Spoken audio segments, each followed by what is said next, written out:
Saya nak kata apa tuan-tuan? Yang pertama sekali, saya setuju dengan, bukan tindakan polis tu. Saya setuju dengan kenyataan MP Bangi, Shahrizan berkenaan perkara ini. Dia macam ni lah tuan-tuan. Okay. Saifuddin Nasution tu pemimpin saya. Dia dalam parti saya. Okay. Itu je lah saya boleh kata. Tetapi dalam masa yang sama, bukan bermakna kami tidak boleh mengkritik apa-apa tindakan daripada daripada parti atau pimpinan kami. Lebih. Alright. Baru-baru ni timbul isu. Okay, isu dia apa? Isu dia seperti yang kita tahu, pengampunan Najib lah. Isu pengampunan Najib. So, bila isu pengampunan Najib ini termeteri, kata-kata, telah dijalankan dan dilaksanakan, apa yang berlaku adalah ada di antara rakyat yang tak puas hati. Okay. Saya sengaja tak nak ulas isu ni panjang sebenarnya. Lepas saya buat satu video sebelum berita pengampunan itu dikeluarkan, itu video lah saya mengenai pengampunan tersebut, apa yang saya jangka, dan macam saya kata dalam video tersebut, saya menjangkakan ada ura-ura mengatakan separuh hukuman atau penjara itu dikurangkan, dan benar. Daripada 12 tahun jadi 6 tahun. Baik. Jadi kita akan cerita ujung nanti mengenai pembebasan Najib yang mungkin akan berlaku tidak lama lagi. Namun begitu, ada banyaklah yang menyuarakan pendapat tak puas hati dan sebagainya. Termasuk daripada kedua-dua pihak. Daripada yang menyokong Pakatan Harapan pun ada tak puas hati, yang menyokong UMNO pun ada tak puas hati. So akhirnya tindakan dan keputusan tersebut sebenarnya tidak memberi keuntungan pun kepada kerajaan, tidak juga memberi keuntungan kepada politik Datuk Seri Anwar Ibrahim. Keputusan untuk 6 tahun itu, saya boleh kata in my personal opinion, dia memberi backlash daripada penyokong Pakatan Harapan. Dalam masa yang sama juga ada backlash daripada penyokong Najib, terutama dalam UMNO. Kenapa? Sebab penyokong Najib dan juga mereka yang berada di dalam UMNO memahukan supaya pembebasan 100%. Penyokong Pakatan Harapan juga pula on the other hand merasakan bahawa tidak patut dikurangkan hukuman dan patut diteruskan. Kenapa nak bagi diskaun pula kepada hukuman-hukuman tersebut? So kedua-duanya akhirnya jadi backlash kepada keputusan ini. Sebab itu dalam perbincangan saya dengan kawan saya tadi lah, saya kata adalah lebih baik sebenarnya. Tapi saya tahu ini bukan keputusan Datuk Seri Anwar Ibrahim. Tetapi ramai orang tak puas hati. Tapi tak apa, kita akan tengok ujung nanti. Saya kata adalah lebih baik sebenarnya kalau dia tak ampunkan terus, ataupun beri pengampunan penuh. At least salah satu grupnya akan puas hati. Kan? At least lah salah satu grupnya akan puas hati. But now, keputusan itu kedua-duanya tak puas hati. Dan antara yang tak puas hati adalah Bersih. So Bersih mengatakan tempoh hari, Bersih ni kalau siapa yang dulu pernah ikut Bersih, orang kata, dia orang, yalah pasal Bersih dan sebagainya kan, demo untuk pilihan raya Bersih dan sebagainya, mereka antara kumpulan mengatakan mereka tak puas hati. Jadi mereka mengatakan bahawa tidak mustahil akan mengadakan demo dalam masa yang terdekat. Disebabkan itu, maka polis datang ke pejabat Bersih. Okay. Polis berkumpul di dekat pejabat Bersih. Apa khabar reformasi? Ini polis tersebut, gambar polis. Bersih menyela kehadiran ramai pegawai polis di kawasan pejabat mereka di Petaling Jaya ketika sidang media berkaitan pengurangan hukuman terhadap Najib. Menyifatkan apa yang berlaku sebagai gangguan, kumpulan berdesak itu menyindir Menteri Dalam Negeri Saifuddin Nasution yang menjaga hal ehwal polis. Lama tak jumpa, apa khabar reformasi? Katanya di X kepada Saifuddin yang juga Setiausaha Agung PKR. Bersih juga memuat naik gambar polis dan sekumpulan anggota berkumpul di sekitar pejabat mereka. Kehadiran ramai pegawai polis susulan sidang akhbar berkaitan permohonan pengampunan Najib dan tuntutan reformasi 100%. Adakah gangguan sebegini benar-benar mesej yang hendak disampaikan oleh kerajaan Bandari? Soal mereka di media sosial. Semalam Bersih tidak menolak kemungkinan berdemonstrasi bagi membantah pengurangan hukuman Najib dalam kes penyelewengan dana SRC International. Pengerusi Badan Pemantauan Pilihan Raya Muhammad Faizal Abdul Aziz berkata mereka menuju ke arah itu tetapi perlu membina momentum dahulu. Bersih menolak pengurangan hukuman terhadap Najib atas alasan ia menggugat kepercayaan rakyat terhadap sistem negara. Bersih berkata keputusan Mahkamah Konstitusi mengekalkan sabitan dan hukuman terhadap Najib jelas menunjukkan dia merompak wang negara. Sementara itu, Presiden Bersih Muhammad Faizal Abdul Aziz memberitahu Malaysia kini kira-kira 10 anggota polis berada di sekitar pejabat mereka. Mereka bagaimanapun hanya menyedari setelah sidang media selesai. Mereka memakai pakaian seragam tidak masuk ke pejabat, mereka juga tunggu di bawah. Tapi kami tidak pasti ada pegawai cawangan khas masuk ke dalam sidang media, katanya. Faizal juga berkata terdapat 2 trak polis dan beberapa motosikal polis dilihat di kawasan itu. Dia juga mendedahkan mereka meninggalkan kawasan setelah selesai media tamat. Mungkin sebab tidak ada kontroversi, jadi mereka pergilah, katanya. Sementara itu, dalam status lain, Bersih juga memberi bayangan akan mengadakan perhimpunan bantahan susulan perkembangan terkini. Belum beli garam lagi, kata NGO itu. Di Malaysia, peserta demonstrasi biasanya akan menggenggam sedikit garam bagi mengurangkan gas pembedih mata. Lembaga pengampunan mengumumkan hukuman penjara Najib dikurangkan daripada 12 kepada 6 tahun penjara dan denda daripada 210 kepada 50 juta. Alright. Baik.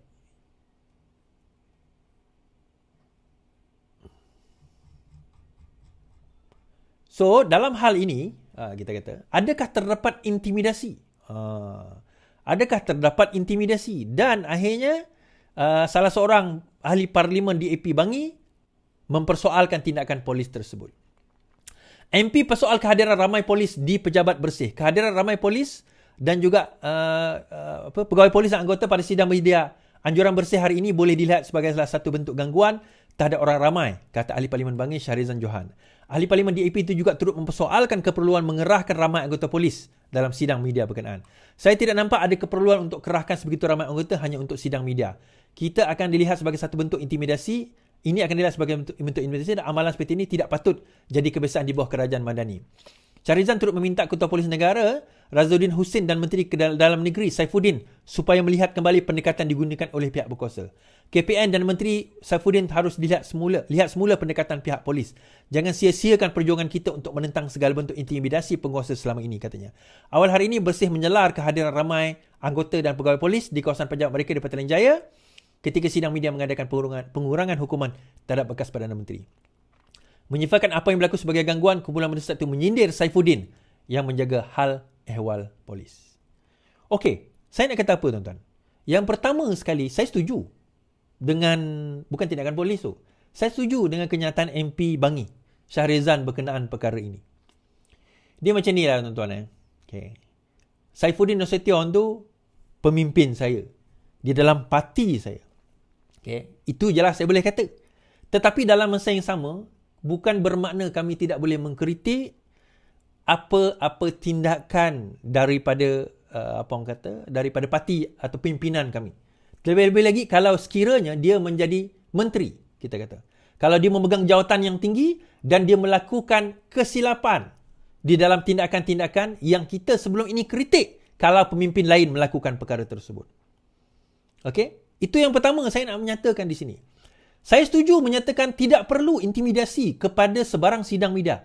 Okey, mungkin Saifuddin tak tahulah, mungkin kita kata. Kita bersangka baik.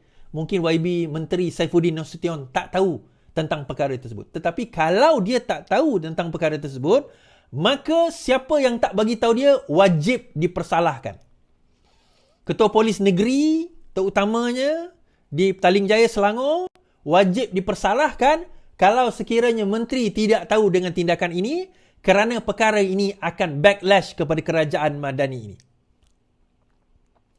Tuan-tuan, satu lagi, kalau sekiranya Bersih nak mengadakan demonstrasi sekalipun, adakah kerajaan ini akan menghalang? Itu satu persoalan yang kita nak kena bangkitkan. Kalau sekiranya kerajaan ini menghalang, bagi saya, kerajaan ini kena muhasabah balik. Apakah reformasi yang dia katakan selama ini? Sebab bagi saya, kalau kita benar-benar bercerita tentang reformasi, maka kerajaan ini tidak perlu dan tidak boleh pun menghalang kalau sekiranya Bersih mengadakan demonstrasi. Kita boleh mengadakan dialog dengan mereka, sebagaimana saya akan jawab selepas ini mengenai kenyataan Bersih tersebut. Kita boleh jelaskan, kita boleh nyatakan, tetapi akhirnya kalau mereka resort kepada demonstrasi, maka itu adalah hak mereka yang termaktub di bawah undang-undang dan perlembagaan. Bukan kita untuk nak menghalang, bukan kita selagi mana mereka mengikut prosedures, sepatutnya itu yang berlaku. Bukan kita kena lakukan intimidasi dan sebagainya. Kita kena dilihat sebagai sebuah kerajaan yang berbeza dengan kerajaan-kerajaan sebelumnya. Kita kena mahu dan sanggup bersikap terbuka dalam menerima perkara ini. Sebelum ini, Menteri KDN ini juga pernah mengatakan bahawa dia merasakan SOSMA wajib, ataupun taklah perkataan wajib, tetapi harus diteruskan. Itu antara lain bagi saya mengguris sebilangan ahli pejuang-pejuang yang selama ini memperjuangkan pemansuhan SOSMA. Tapi lepas itu menteri tukar kenyataan lah. Saya rasa lepas ni berkemungkinan besar SOSMA juga akan dinilai kembali. So adakah itu slip of the tongue, kita kata tergelincir lidah, sabkul lisan? Itu menteri kena jelaskan. Tapi kalau kita bercakap soal reformasi, akta hasutan, SOSMA, Dekronian Law yang kita sebut selama ini, perkara-perkara itu sepatutnya menjadi perkara yang kita kedepankan sekarang ini. Setelah setahun menjadi kerajaan, kabinet, menteri dah mula lihat untuk memansuhkan akta-akta tersebut. Ini bukan berkaitan dengan saya, tetapi ini yang kita dok perjuangkan selama ini. Ini yang kita dok kata selama ini. Ini yang kita dok bicarakan selama ini. Tetapi bila kita dah mula berkuasa, seolah-olah kita dah mula alpa dan leka dengan apa yang kita cakap sebelum ini.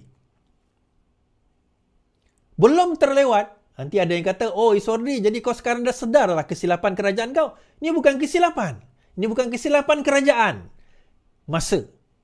Bagi saya, now is the right time untuk kita mula menilai kembali apa yang kita perjuangkan sebelum ini. Apa yang kita kata tak betul. Apa yang kita kata sebagai undang-undang yang digunakan untuk mendesak. Tiba masanya. At least wujudkan satu jawatan kuasa. Tell the rakyat that we are really working on, orang kata apa, memperjuangkan usaha memperbaiki sistem yang ada. Ya, kita ada cerita ekonomi. Tapi dalam masa yang sama, bukan kita tak boleh nak perjuangkan benda ini. Saya baru-baru ini keluar 2-3 kenyataan. Saya sudah ditelefon. Sudah ditegur. Kenapa keluar kenyataan sebegini, sebegitu?